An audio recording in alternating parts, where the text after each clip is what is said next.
Magandang gabi mga masters, bali ngayon po ay 4 na videos po ma-upload ko po sa aking YouTube channel. Tama nga mga masters, 4 na videos nga po ang ma-upload ko po. Yon, what's up mga masters, nandito na naman tayo sa panibagong araw, panibagong kabanata na naman ang pagsasama-samahan natin ngayon guys.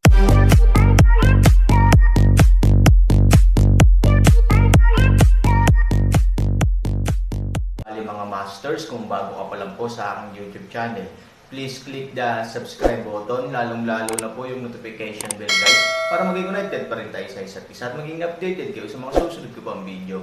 Bali mga masters, bago natin umpisahan ng kwento ay mag-shoutout po muna tayo para sa mga solid nating tagapakinig. Shoutout kay Eric Francisco, shoutout kay Danny Sepuesca. Yun na nga mga masters, no? Bali hindi na ito patagalin. In 3, 2, 1, let's go!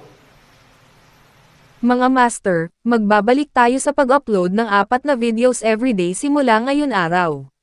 Salamat sa solid na pagsuporta mga master. Si Fei Sheng ay sabik na naglakad patungo sa kuweba, na para bang siya ay natigilan at wala sa kontrol. Sa madilim na kuweba, tila may nakamamatay na bagay na umaakit sa kanya. Anong ginagawa mo? Aaron malamig na boses reproaches upang magtanong ng isang paraan. Tila hindi narinig ni Fei Sheng ang mga salita ni Aaron. Dumiretso siya sa loob. Sumimangot si Aaron, ngunit hindi pinansin ni Fei Sheng ang kanyang galit. Ano ang problema? Anong gagawin ko ngayon? Papasok na ba ako? Tanong ni Aaron kay Lin.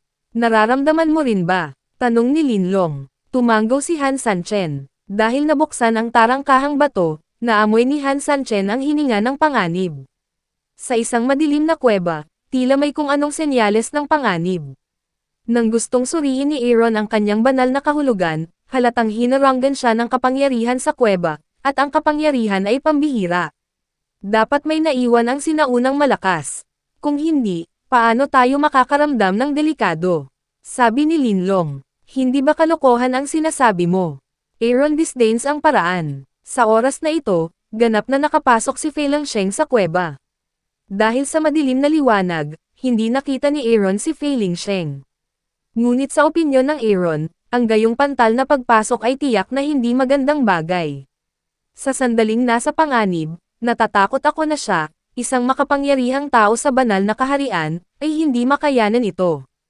Hanggang ngayon, hindi ka ba kumikibo? Tinanong ni Linlong ang Aaron. Walang ideya na umatras, ngunit kailangang pumasok ang Aaron sa ilalim ng kondisyon na tiyakin ang kanyang sariling kaligtasan. Ang kanyang buhay ay hindi lamang sa kanya. Kailangang pumunta ni Aaron sa mundo ng lahat ng direksyon para makasama si Ivory, at hanapin si Han Nayan na nahuli ng palso ni Fu, para hindi siya mamatay sa ganoong lugar. Kung gusto mong mamatay, pwede kitang ihatid. Sabi ni Aaron. Si Linlong ay malubhang nasugatan ni Ivory. Ngayon ang kanyang lakas ay hindi kalaban ng Aaron. Kung hindi, paano siya magiging handa na yumuko sa Aaron? Ikaw ang bahala. Ang lugar na ito ay malamang na maging susi para makapunta ka sa 8 Directions World. Malinaw kong masasabi sa iyo na kung pupunta ka sa 8 Directions World gamit ang iyong kasalukuyang lakas, tiyak na mahaharas ka ng Fuz, Palso, at kahit isang tao ang papatay sa iyo kapag hindi alam ni Ivory, mahabang paalala ni Lin. Walang duda na gusto siyang patayin ni Fu Yimei. Total, lumitaw na ang mga iyon. Kung si Ivory ay hindi dumating sa mundo ng Xuanyuan sa tamang panahon, ang buhay ni Aaron ay nawala na. Bukod dito, alam mismo ni Aaron na siya ay nasa kagyat na pangangailangan na maging mas malakas. Kung siya ay umatras sa harap ng panganib na ito, siya ay mamamatay sa mundo maaga o huli. Sa gitna ng isang malupit na Aaron, pumasok sa kuweba. Orihinal na isang madilim na kuweba, na may pasukan ng Aaron, bigla siyang nawala sa paningin dahil sa maliwanag at nakakasilaw na liwanag. Matapos siyang mawalan ng paningin, ang eksenang nakita ni Aaron ay isang walang laman na kuweba na may maraming sinaunang piraso. Sa pagbabalik tanaw, hindi makita ng Aaron ang pagkakaroon ng tarangkahang bato.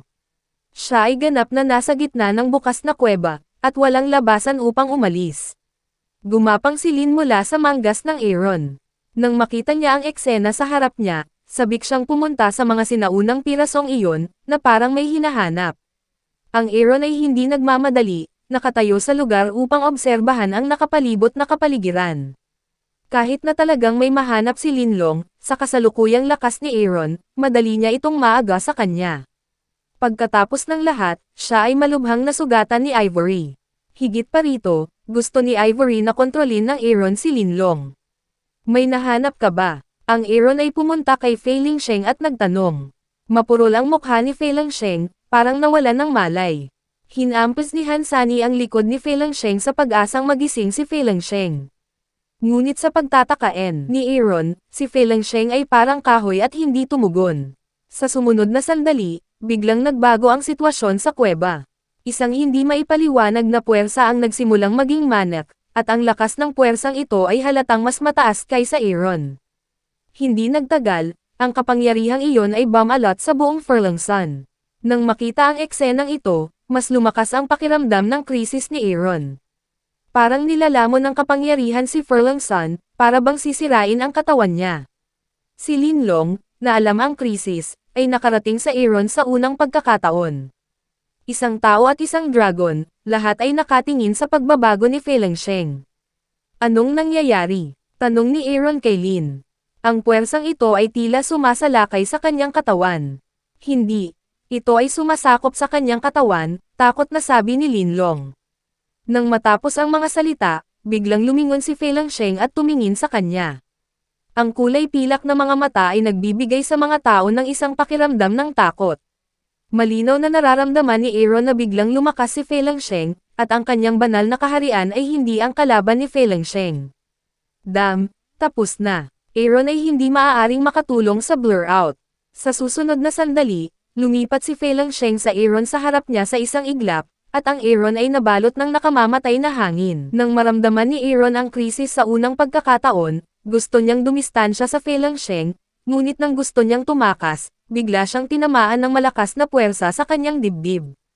3,000 katawan hindi makontrol pa atras lumipad out, hanggang sa pindutin ang bundok pader lamang tumigil.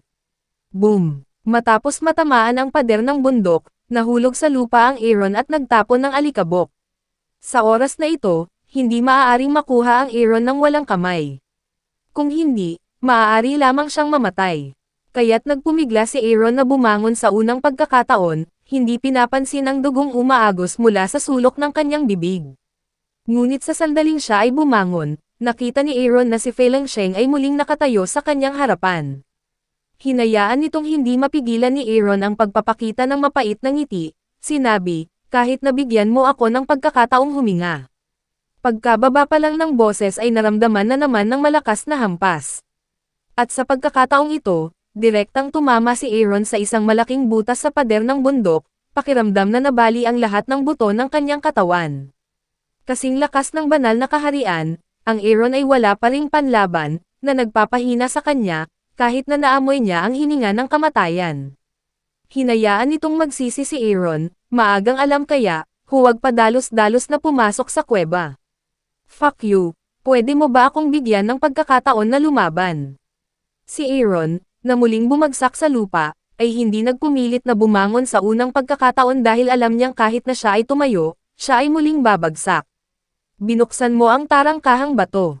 Tinanong ni Fei Lingsheng si Aaron, ngunit ang kanyang boses ay hindi orihinal na boses ni Fei Lingsheng.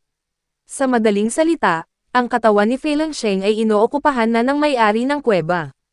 Kung siya ay sinapian ng kanyang kaluluwa o kung ano ang nangyari, hindi alam ni Aaron. Oo, iistorbahin ko ang pahinga mo, o hihingi ako ng tawad sa'yo.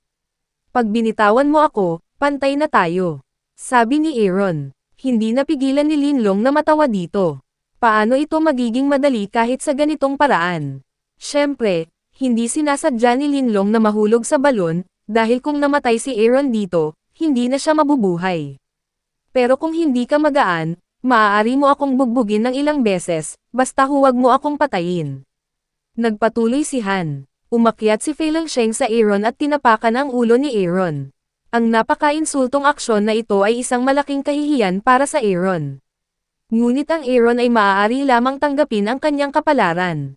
Sino ang makakagawa sa kanya na hindi kalaban ni Fei Lingsheng ngayon? Are you qualified to negotiate terms with me just because you are such a mole ant? Sabi ni Furlongsan. Sino ka, mula sa lahat ng direksyon? Tanong ni Aaron, kahit na kamatayan, dapat malinaw na alam niya kung ano ang lalaking ito. Hindi ko inaasahan na ikaw, isang mababang antas na nilalang, kahit na alam mo ang mundo sa lahat ng direksyon, medyo interesante.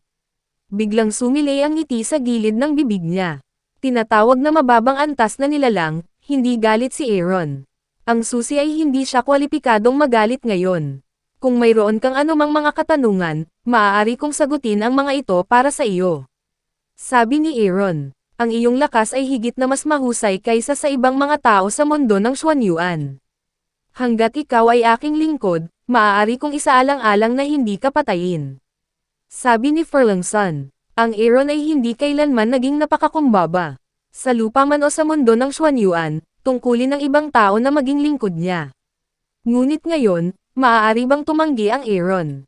No problem. As long as you can live, it's nothing to be a servant. Walang pag-aalinlangan na sinabi ni Aaron. Si Feileng Sheng ay nagpakita ng mapang asar ng ngiti, at may malalim na paghamak sa kanyang mga mata. Ano ang huling resulta ng sinaunang digmaan? Tinanong ni Feileng Sheng si Aaron. Pumunta ako dito para maghanap ng mga pahiwatig tungkol sa sinaunang digmaan, ngunit bago ko ito maintindihan, nagpakita ka. Sabi ni Aaron. Sa oras na ito, may kaunting pagdududa si Aaron sa kanyang puso. Kung ang taong ito ay lumahok sa sinaunang digmaan, bakit siya nagpakita dito? Bakit hindi man lang niya alam ang resulta? Baka isa lang ang posibilidad. Isa siya sa mga miyembro ng sinaunang digmaan, ngunit hindi siya lumalim sa larangan ng digmaan, ngunit naging isang deserter, kaya nagawa niyang maiwasan ang kamatayan. Anong oras na ba? Nagpatuloy siya. Para sa Xuanyuan World Time, ang Aaron ay makakatingin lamang kay Linlong, dahil ito lamang ang nakakaalam ng mga bagay na ito. Xuanyuan kalendaryo 4,800 taon, sabi ni Linlong. 4,800 taon. Sabi ni Feileng Sheng sabay buntong hininga, hindi ko inaasahan na Aaron taon na ang lumipas mula noong sinaunang digmaan. Nang marinig ito, biglang nagkaroon ng ideya sa kanyang isipan si Aaron na ang lalaking nakatayo sa kanyang harapan ay isang matandang halimaw. Buti na lang at sinakop niya ang katawan ni Feileng Sheng. Kung hindi, hindi niya alam kung ano ito ngayon. Anong iniisip mo? Nang makitang hindi tama ang ekspresyon ni Aaron, tinanong ni Feileng Sheng si Aaron. Mabilis na umiling si Han Sanchen. Ang kanyang panloob na pag-iisip ay hindi malalaman ni Feileng Sheng. Kung hindi, mayroon siyang 100 buhay. No, it's nothing. I'm thinking, walang daan dito. Paano tayo lalabas? Nakahanap ng dahilan si Han Sanchen ng random. Yun na nga mga masters, no? Bali panibagong kabanata na naman yung natapos natin ngayong gabi. Muli, maraming salamat po